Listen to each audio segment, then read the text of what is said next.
but I would definitely recommend make sure you take into account where your health sits, create something that you like. If you don't like it, keep creating, be your own Picasso of your workouts, and then just, go from there. Greetings all and welcome to Cochise Convos, a podcast dedicated to sharing your stories and information about Cochise College. This is episode 12 of Cochise Convos Quarantine Edition, where we will be listening to your stories as students and alumni and how you've managed to adjust during the COVID-19 pandemic. Today, my guest is Larry White, who's a recent Cochise College alumni with a degree in exercise science, and today he's going to be sharing his experience managing his studies and responsibilities with the student government during the pandemic. Larry, thank you so much for joining me today. Yes, thank you for having me. I'm glad I could help out and give you guys some information. Hopefully I got some answers for your questions today. Awesome. We're so excited to have you. So in general, Larry, how was the quarantine period for you? And were you quarantined with anyone or were you by yourself? I would say for myself, it went relatively well. I made sure to try to do my best to set goals that were achievable and then try to achieve them. I know for me, it was kind of more of a self-reflection period. I think the biggest question for me is, am I going to take this time to improve? And if not, then what's going to happen? And so that was a big thing for me, is just improve on the areas that I need to improve on, maybe finalize the strengths in some areas and go forward with that. Definitely a lot more of just making sure I don't move too far into isolation because I'm an introvert. So really just trying to acknowledge the silence, but not let the silence go too far to the point to where it's kind of, you're looking over the pier, over the edge, and you look into the darkness, but now the darkness is looking back into you. And I feel like I got very many times where I was looking to the point to where the darkness was just gleaming back at me. The isolation was all I knew, and that really begins to wear away, degrade your mental health. But overall, I got back on my feet, and definitely started developing a better routine. And I did quarantine with my family, so that was probably, not too big of an adjustment. My parents still work, my brother was working, so it really just seemed like another day in the office for us, but I can't say the same for everybody else. Thank you for sharing that perspective, because it is important to, for introverts to realize like, oh, I do need to make sure that I have a balance. So, Yeah. And that is crucial while we are social distancing. So thank you for bringing that up. Yeah, no problem. And Larry, you are a first exercise science major and degree holder that we've had on the podcast. So we definitely wanted to ask you some questions relating to that. And the first one I have for you is, what got you into the field of exercise science, and how do you think this field will be affected by the COVID-19 pandemic? So what got me into this field was actually my parents. So most of my mom's side, or no, my dad's side, I'm sorry, they're mostly nurses. So I have about 6 nurses on my dad's side. My dad's a physical therapist. So really, I think medical specialty runs in our family.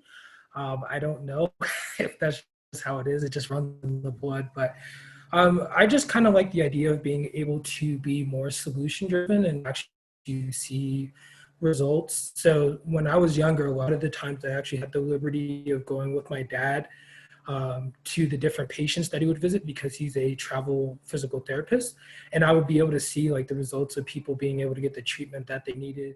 And when it comes to exercising during the pandemic, whether it's to relieve stress or to maintain your physicality, do you recommend incorporating more high impact movements like HIIT workouts or running? Or do you recommend more low impact movements like power walking, yoga, or a mixture of both? Great question. I think it's going to be a multivariate question because age is going to be a big factor. Also, if you've had any medical history or any problems, maybe with breathing or maybe some type of immune problems or, diabetes and that type of stuff. But I think definitely I would say if you could figure out a routine is going to be the biggest thing. I would definitely say lots of research, individual research. So I know there's a lot of people that were doing free workout videos that you could find online, the CDs that you could buy, YouTube, finding a lot of that. But I kind of went back to the basics of calisthenics. So just go to the park, do push-ups, pull-ups, crunches, a lot of that type of work. And that definitely helped out as well a lot. But I would definitely recommend make sure you take into account where your health sits, your work capacity, maybe you finally picking back up workouts, maybe your age as well, and then also your time, about how much time you have throughout the day. So take into those factors, create something that you like. If you don't like it, keep creating, be your own Picasso of your workouts, and then just, go from there. Larry, you also were our Service to Campus's student government president, woot woot, and we definitely wanted to ask you some questions relating to student government, or as they're commonly referred as, SGA. So definitely with that, for those of us who don't know the role that SGA plays on campus, can you describe it to us, and how was that role influenced by the consequences of the pandemic? So SGA is responsible for providing a good experience outside the classroom for the students. So kind of our motto was happy students, happy campus, happy life, I believe. And so we were really taken to a part of, happy students, taken to respect the individual. So how's the student, doing with the classes? What are they looking for from an experience? So that's our goal, is maybe looking for how can we be the fun portion and, helping you graduate and obtain your goals. And I think in regards to COVID, things changed because we had to switch to an online format like everybody else, but it was really slow because we didn't really know outside the gates what can we do and what we can't do. So that's going to probably be the two questions, is what can I do, what can't I do? And so you got to be able to separate the two. And I think the easiest way to do that was try to be black and white as possible. If you keep life black and white, it tends to make it a little more easier, and then, deal with the gray areas accordingly. A lot of us weren't able to maybe push SGA as much as we could because we still had to work and we still had to adjust to online formats for our classes because due dates may have changed.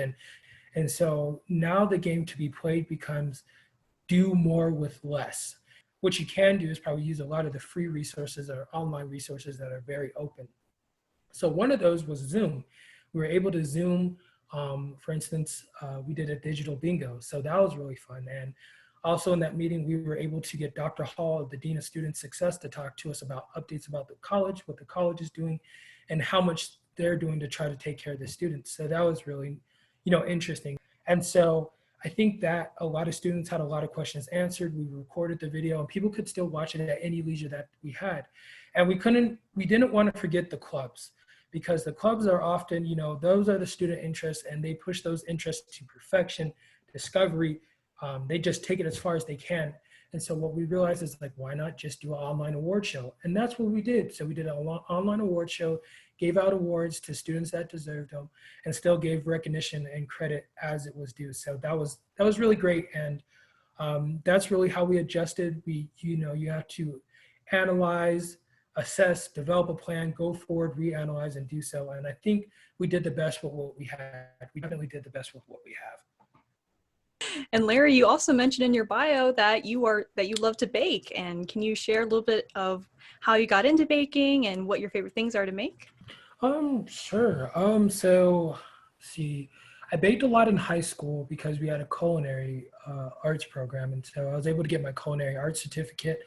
I had the opportunity to participate in, state level competitions, national level competitions, different regional competitions as well. And so moving forward from that, I think COVID just kind of made some more opportunity because I started thinking about baking a lot more, seeing a lot of the shelves at stores be emptied of bread. And I was like, man, this kind of sucks. I can't even get my own bread, let alone seeing the dishearten some people, because some people may have not been fortunate, maybe they didn't get their check, and maybe they weren't, maybe they got hit with like a trifecta, right? Like they can't even enjoy a good piece of food or break bread to kind of relieve some of the pressure that food does. And so I kind of started getting back into bread, making sourdough bread, starters, that type of work, working with rye, different flours, protein content, ash content, all different types of things that you kind of get back into. And what I realized is, once I was confident enough to, eat my own bread, I'm not saying I created a monster where I was like, I don't know about this. I had some people at, the people that I work with, my hairstylist, other people try some of my bread, my neighbors, and they're like, this is great. This is amazing. This is really good. Like, this is really, really good. And so giving that to them was great, just because it was like, hey, you can make it. Even if it's, takes one loaf, two loaves, three loaves, or five, we are going to make it through this thing together. And it was just really nice to be, whether however you feel about it, a dim light or a bright light. It's just still nice to be a light in darkness and be able to help those in some type of capacity. And Larry, it has been a pleasure getting the chance to speak with you today. My final question for you before we wrap up today's episode is, what advice would you give to someone who's struggling with social distancing and their academics? I think if you're struggling with social distancing, I would definitely say there's nothing wrong with getting help. I think mental health overall is still a stigma, and so get some help. Start with saying there's a problem, and then it's okay to say that there's a problem. It's okay to say that I need to take a break, and then move towards developing a solution. Once you develop a solution, exhaust every opportunity that you can to get you to that solution that you worked so hard to develop in the first place. And you're a lot tougher than you think. You're a lot stronger than you think. So don't give up. It's not about getting it right the first time. It's about getting it right the last time, or, maybe the second or third time, and disciplining yourself so you don't have to bump your head in the same spot in life.